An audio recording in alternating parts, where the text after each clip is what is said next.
Blessed are you, Father, Lord of heaven and earth. You have revealed to little ones the mysteries of the kingdom.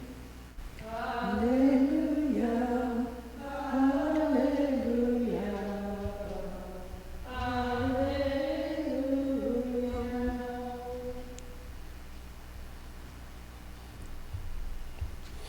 The Lord be with you. A reading from the Holy Gospel according to Luke. Jesus said, "What is the kingdom of God like? And to what shall I compare it? It is like a mustard seed that someone took and sowed in the garden. It grew and became a tree, and the birds of the air made nests in its branches." And again, Jesus said, "To what shall I compare the kingdom of God? It is like yeast that a woman took and mixed in with 3 measures of dough until all of it was leavened." The Gospel of the Lord.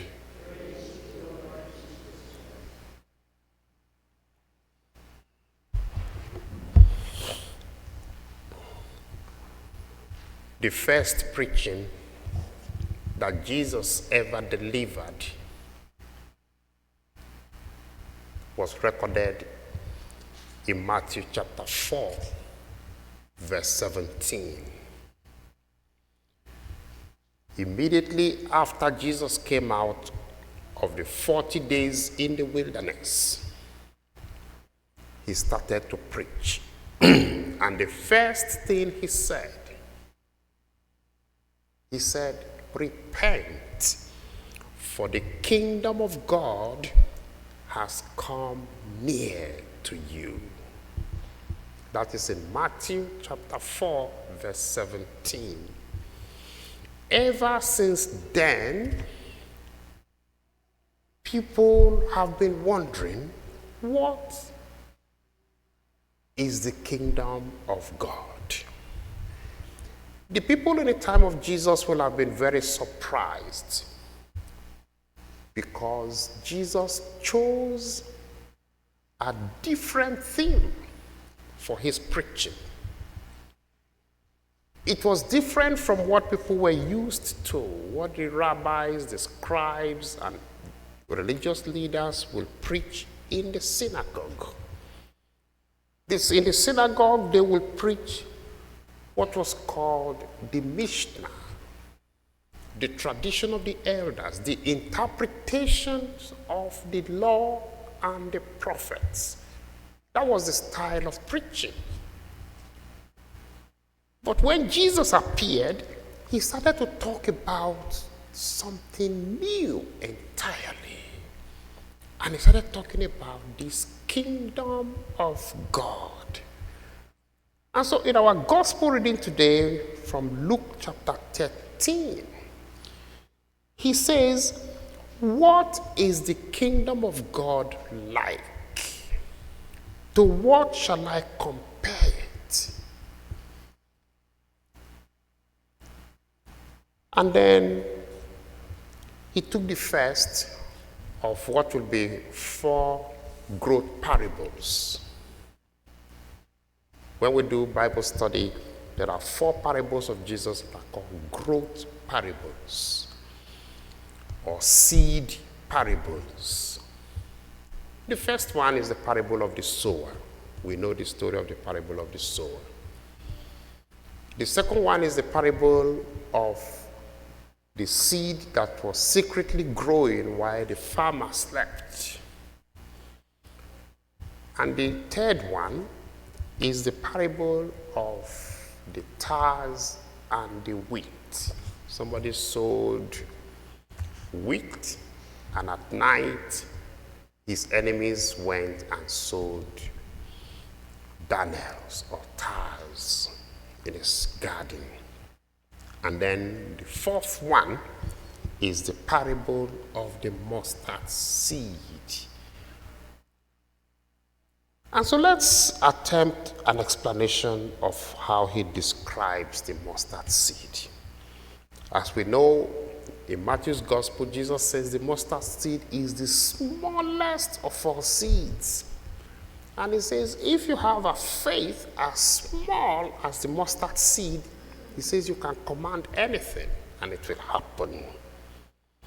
And so Jesus Christ says, the kingdom of God is like a mustard seed which someone took, sowed it in the garden, it grew, became a tree, and the birds came to make their nests in its branches. Now, what was Jesus talking about? Before Jesus showed up,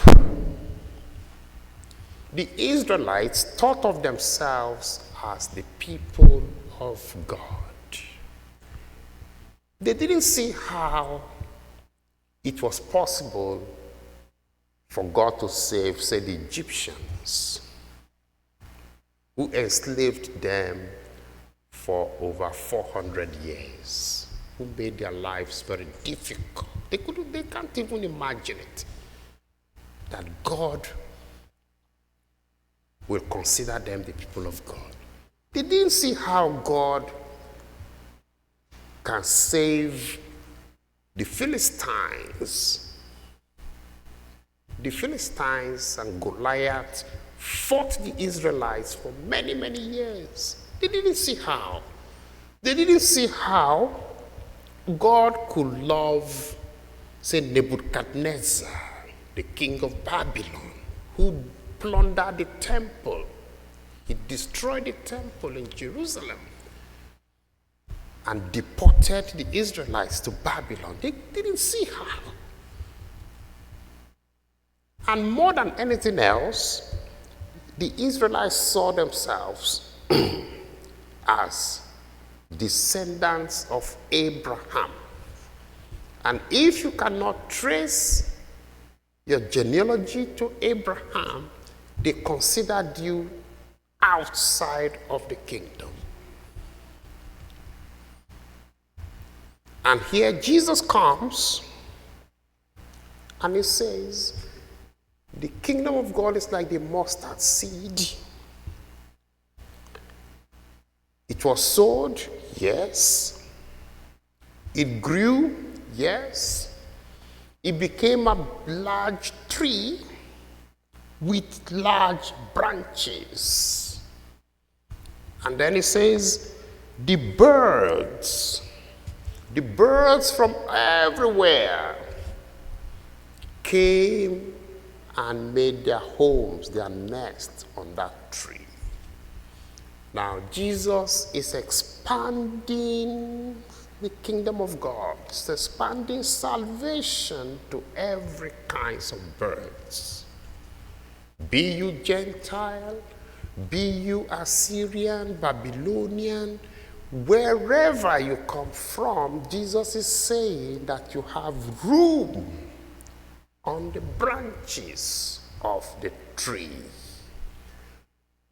Now, this will have been very shocking, like I said, to the Israelites, because they said Abraham is a friend of God. And all through Scripture, you will see how Jesus will be disproving salvation only through Abrahamic tree.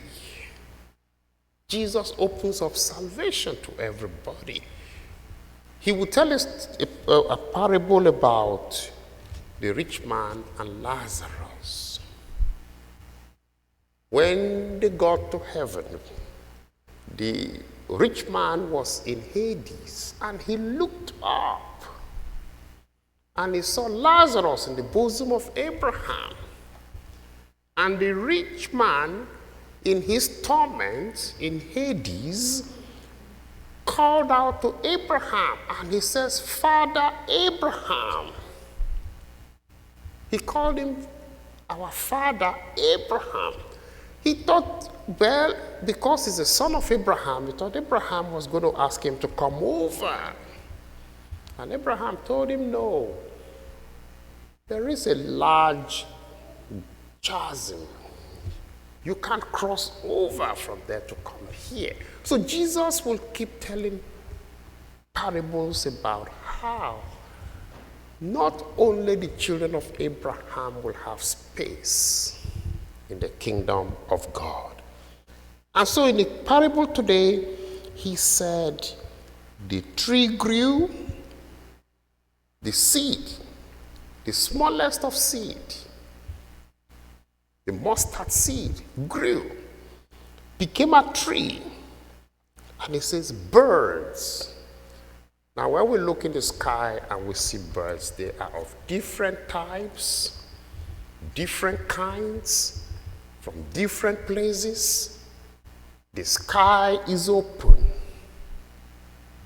There is no traffic in the skies. So Jesus Christ says the birds came and they made their nests in the branches of this tree. And he says that is how the kingdom of God is like, and everybody is welcome. But again, we go back to Matthew chapter 4, verse 17, the first preaching of Jesus. To enter that kingdom, he says, repent. There is need for what is called metanoia, to repent. We have to repent. So all through this week, Jesus is going to be telling us different parables about the kingdom and how it is.